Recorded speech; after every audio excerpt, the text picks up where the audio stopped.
I came to Kafka quite early in my research, in my bachelor studies. At some point I decided I wanted to combine my research interests in environmental ethics, environmental philosophy and Kafka's literature. I got introduced to Kafka through my friends actually. I read his letters and then read his short stories and novels. Currently I have been involved in translating Kafka into my own mother tongue, which is Urdu. I'm also working on translation history of literature for Kafka in my area in South Asia. I actually started reading Kafka when I was only 15 and I was very drawn to the mysterious, dark atmosphere. And later on at university, I discovered that Kafka is so much more than just dark and mysterious and that there is a cultural context that could be explored. In my research, I worked on the artist Alfred Kubin, and Kubin is known to illustrate Kafka very vividly as well. Then I stumbled upon Kafka's text, Die Verwandlung, Metamorphosis. Then I started to shift my focus from E.T.A. Hoffmann to Franz Kafka. I was doing my PhD in Germany. I wasn't working on Kafka at the time, but I was certainly involved in other people's projects, and this is how I became aware of how multifaceted his work is. My brothers went off to commute several hours a day to Columbia and come back with the books that he was reading. And the book that he was reading at the moment was The Metamorphosis by Kafka. And since I sort of worshipped him, I began reading The Metamorphosis, didn't understand a whole lot of it, but greatly enjoyed the transformation of Gregor Samsa. I became interested in Kafka through the influence of my supervisor for my master thesis, the late Hans-Tits Lehmann.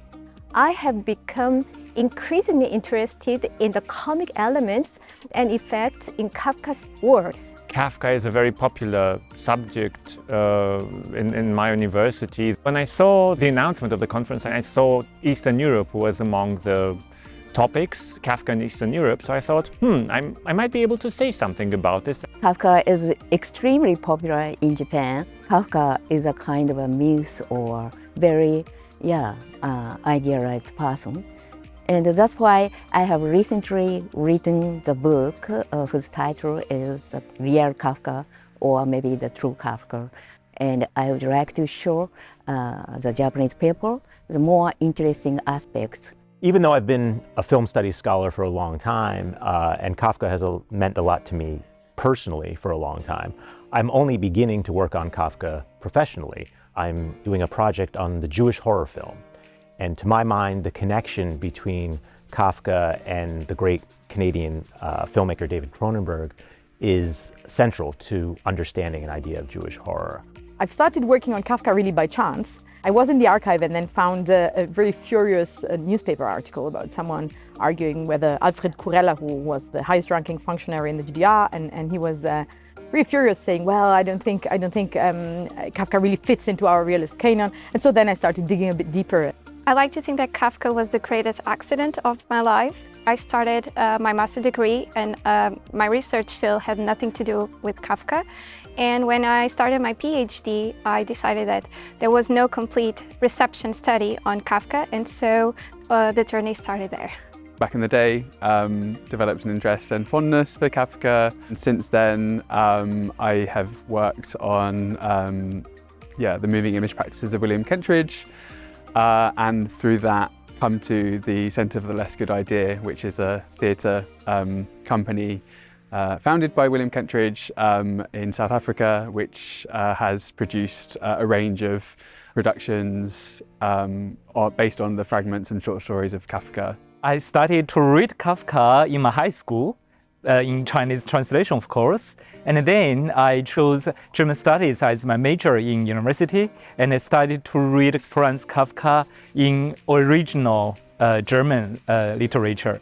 So I was totally fond of his writing, and I'm totally attracted by his style and his topics. So I first came to work on Kafka in an academic context during my master's year. My dissertation, I was exploring colonialist themes in Kafka. The narrative ambiguities in Kafka's texts really helped me to think about my current project. My work examines the role of images in Benjamin's reading of Kafka. And it touches on elements such as photography and film and Chinese landscape painting or expressionist painting, etc. I shifted my research to Korean reception of Franz Kafka, where I encountered fascinating examples such as feminist Kafka. I came to Kafka by way of my undergraduate thesis, actually. And so I wrote my dissertation on 3 musical adaptations of Franz Kafka's works. And my current book project is actually expanding the notion of Kafka to the Kafkaesque, a notoriously contested topic, but to the Kafkaesque to see how it features in music that ranges from the Austro-German post-war era to contemporary compositions and even rock and pop music today. I recently published an article where I look at his drawings, the accompanying writing, and the page context. So how the page size, the page orientation, margins, blank spaces play a role, but also how he exactly puts things on the page. And thus I'm contributing to the existing scholarship of text-image relationships in Kafka's draftsmanship. I was already an assistant professor, and I was at an institute for style in Boulder, Colorado. We were all supposed to break up and do things, talk about readings we enjoyed and talk about it in terms of Roland Barthes. I decided I would pick a very little story by Kafka, a common confusion, an everyday confusion. It's translated in various ways. And lo and behold, I got it published in PMLA. And that was my breakthrough into the world of Kafka. The very reason I started studying German in college was because of Kafka. I took an intensive German course where they promised that by the end of the year we would be reading a story by Kafka, and going from 0 to Kafka in 1 year just was too attractive a possibility.